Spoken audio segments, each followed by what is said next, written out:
Usap-usapan ngayon sa social media ang tunay na estado ng relasyon ngayon ni na Elijah Canlas at Miles Ocampo matapos mag-viral ang video ng aktor kasama ang kapuso artist na si Thea Ashley sa isang public market sa La Union.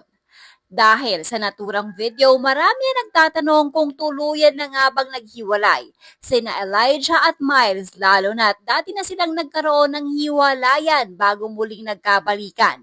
Hanggang sa kasalukuyan, wala pa ring inilalabas sa opisyal na pahayag ang dalawa upang kumpirmahin o pabulaanan ang mga kumakalat na espekulasyon tungkol sa kanilang relasyon. Sa showbiz vlog, ibinahagi ng talent manager at showbiz columnist na si OG Diaz na sinubukan niyang kontakin sina Elijah at Miles upang alamin ang tunay na sitwasyon. Gayunman, ayon kay OG, hindi umano siya nakatanggap ng anumang tugon mula sa dalawa. Sa kabila nito, isiniwalat ni OG na ayon sa kanyang source, mahigit 2 buwan na umanong hiwalay sina Elijah Canlas at Miles Ocampo. Gayunman, nilinaw ni OG na impormasyon lamang ito mula sa kanyang source at wala pa ring kumpirmasyon mula mismo sa kampo ng dalawang artista. Isa rin sa mga nilinaw ni OG ay ang issue ng umano'y third party. Anya, walang sinabi ang kanyang source na may kinalaman si Thea Ashley o may iba pang taong naging dahilan ng sinasabing hiwalayan ni na Elijah at Miles. Dahil dito, wala umanong basehan sa ngayon upang iugnay ang pangalan ni Thea sa isyong kinaharap ng dating magkasintahan. Ipinaliwanag din ni OG na ang viral video na naging dahilan ng usap-usapan ay hindi dapat agad bigyan ng ibang kahulugan. Ayon sa kanya, hindi lamang sina Elijah at Thea ang magkasama sa kanilang pagpunta sa La Union. Meron din umanong sila ibang mga kasama ng mamasyal sa lugar. Kaya hindi sapat ang naturang video upang patunayan ang anumang espekulasyon. Sa kanyon, nananatiling palaisipan ang tunay na estado ng relasyon ni Elijah Canlas at Miles Ocampo hanggat wala pang opisyal na pahayag mula sa dalawa. Nananatiling haka-haka lamang ang lahat ng lumalabas na ulat. Dahil bulaga ito. Tinanong ko si Miles Ocampo. Ayun nga, diniem ko. Sabi ko sa kanya, kayo pa ba ni Elijah? Ba't mo naman natanong? Kasi nga, may lumabas kung saan nahuli ka. Bully pero hindi raw kulong. Itong si Elijah, kasama yung si Thea, na taga Channel 7, sa La Union, na para magkahawak kamay by Yeng Constantino. Ay, kuya, gusto ko lang dahil Constantino. Di ba? Ito, makinig ka lang. Ito na nga. So, tinanong mo si Miles? Tinanong ko si Miles, walang sagot. So, tinanong ko si Elijah, hindi pa rin ako sinasagot. Ako, ayoko magalit. Dahil malapit ako sa dalawang bata na yun. Dahil alam ko nga mga 5 years na yung relationship nila eh. Ang tagal na. Dahil nag-split pa nga yung mga bata niya. Tapos nagkabalikan. Yes, oo. Tapos ito na nga, para nag-conclude yung mga tao na wala na ba sila ni Miles? Kasi ito na yung kasama niya, si Thea. Tapos meron namang ibang nag-comment. Cheater talaga yung si Elijah. Grabe naman po kayo. Imagine So, natin alam yung kwento. Nagbe-base lang yan sa picture o sa video na napanood.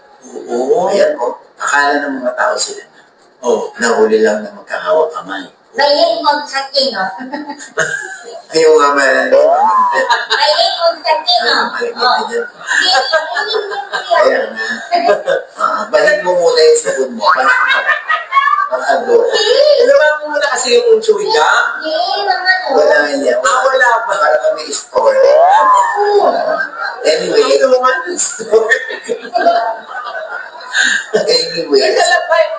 Nako, mataas ang expectation sa'yo ng mga Marites dahil ikaw ang patron ng hiwalayan. Uy, grabe ka naman. Hindi naman ako dahilan kung ba't nag-iwalay. Nalalaman lang natin. Ikaw na rin nag-alam. Kasi hindi sumasagot yung dalawa. Nagtanong-tanong ako.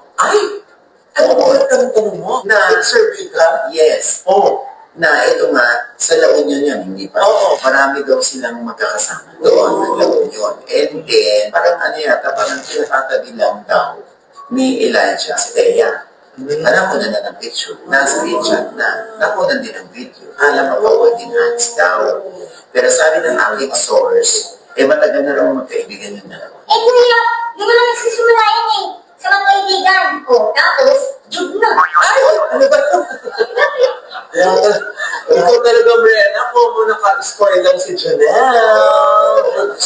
Nako, nalulog na naman kayo ng sabay. Tapos ihulog mo na naman yung sabay. Ay, Alam mo, dahil nalaman ng mga kapibahan nyo dito, parang ang dami ng butas ng bahay. O anyway, going back to my question. Oh, so ano na nga?